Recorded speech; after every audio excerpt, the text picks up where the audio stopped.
Welcome everybody to Forza Motorsport 7, and today we're taking a look at the 2018 Honda Odyssey. Now this is a car that started production in 1994, and this is the 5th generation of the vehicle. And yeah, this is a car that's primarily sold in the North American market, and yeah, has changed very little in certain ways, but also changed radically in other ways, especially in terms of the technology that it has on offer and the looks of the vehicle. But yeah, there's no getting around the fact that this is a minivan if you're from America, or a people carrier if you're from Britain, or a MPV if you're from Europe. But yeah, it is the first of its kind on the Forza series, and yeah, it's not had the warmest of receptions, to be honest. But me personally, because I like a wide variety of vehicles to be on a racing game, I'm really happy that it's on here. So yeah, it's got a huge amount of space inside, which is no surprise considering it's longer and taller than the previous generation, though weirdly it is slightly narrower, but I guess that does help in terms of city driving. So yeah, you got 2 rows of 3 there, and then 2 at the front obviously, so you can see 8 people, which is very good. And plus obviously, even when you got those rear seats up, the luggage compartment is pretty good as well, and the space on the second row is really rather good as well. Plenty of room for kids and even adults, and yeah, it's also better looking than the previous generation, and it's also the first use of a 10-speed auto that Honda has ever done in a production vehicle. So it's got that going for it. So it's technologically slightly advanced. It's got all these safety systems on it that stop the car crashing in various kinds of ways, and obviously is safe if you do have a crash.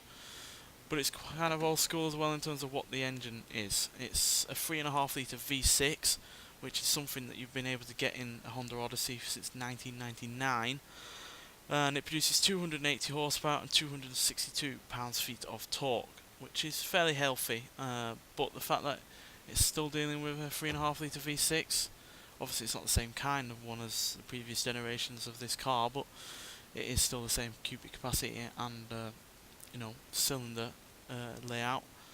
The fact that it's not got a turbocharger or a hybrid system, it doesn't even have all-wheel drive, it's still a front-wheel drive vehicle, is pretty odd when you consider all the other advancements in technology that it does have. And yeah, it also weighs a fair bit as well, 4,562 pounds, so even though it does have a healthy amount of power and torque, it also has a hell of a lot of weight to lug around, as you'd expect for a car of this size. But yeah, nonetheless, we're going to take this out onto the track just to see what this kind of minivan can do, and yeah, see if it has any worthy place on this game. So see you when we get there. Alright, so we're at Road Atlanta full circuit for a couple of laps, so let's see what this minivan can do. It does kind of surprise me that this kind of car is still really popular in America.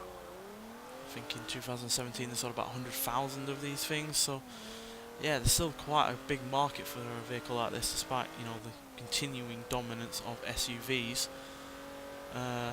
But yeah, this sort of has a upper hand in certain areas over an SUV, especially in terms of the amount of people that can be carried in this. Very unlikely that you'll find an SUV that can carry 8 people. I know the XC90 can carry 7, but yeah, this can carry 8 with still plenty of room in that luggage compartment for anything that you need to lug around. So yeah, it's got one up on SUVs on that front, and it's fairly decent as well in terms of handling and braking. Obviously it's a front wheel drive car that weighs more than 4,500 pounds, but for what it is, it does handle fairly well. Now obviously we're not challenging the grip or the chassis or anything like that to the fullest, because we do have a lot of weight, don't have all that much power in comparison to that weight, but it handles it all perfectly well, and yeah, it's far more fun to drive than I expected it to be. Obviously people think when you've got a people carrier you've sacrificed your enthusiasm for driving or whatever, but this, yeah, does offer some spirited driving and is hardly slow either. 0 to 60, 6.7 seconds, 0 to 100 in 17.9 seconds, going to a top speed of 148 miles an hour. Now obviously that 0 to 100 time is not much spectacular, but the top speed is decent for a car like this, and that 0 to 60 time is fairly impressive when you consider how it only has 280 horsepower and it's got so much weight to lug around.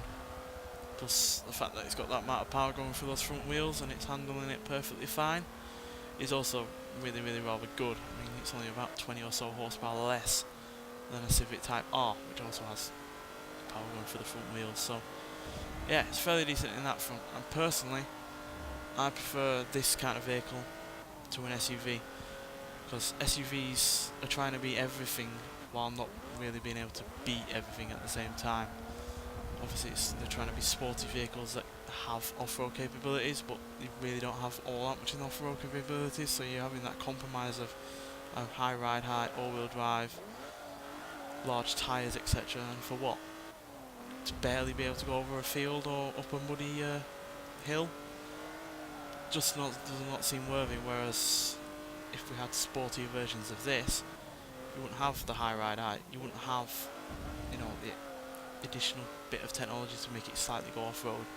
You'd have a decent ride height, an average one is normal, but you could also have all-wheel drive in it, you could have a more powerful engine, and yet you could still have a versatile interior which can carry 8 people, which to me is just a little bit more sensible, quite frankly.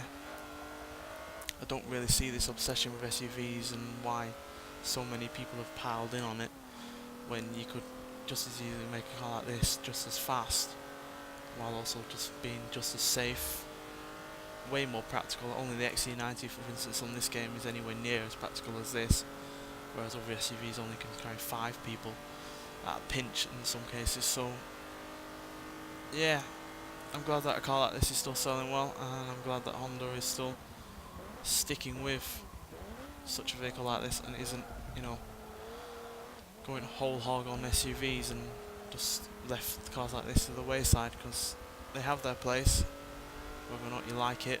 And yeah, this is, without a shadow of doubt, probably the best version of this kind of car that is out there, quite frankly. Which I know isn't saying much. They're obviously not a track vehicle or something that's supposed to be sporty, but it does a really good job of being pretty much all things to everyone, quite frankly. It's decently fast, it handles perfectly reasonably well, and yet it can carry 8 people, plenty of luggage, and be as safe as you could ever want. So yeah, I personally think this does have a place in the game. Games like this that have a wide variety of vehicles that can go up against anything. I mean, now we have a minivan that can go up against a Hummer, or a Mini, or, you know, a Ferrari, or anything like that, and that person to me just makes this game ever more interesting when you want to have a random assortment of cars racing against each other. You're unlikely to see other racing games, for instance, have a Honda Odyssey go for instance, Ferrari F50 for instance, sorry, so it does have that going for it, and it does help that this car is a pretty good one as well. Anyway, thanks for watching, and I'll see you in the next one. Bye.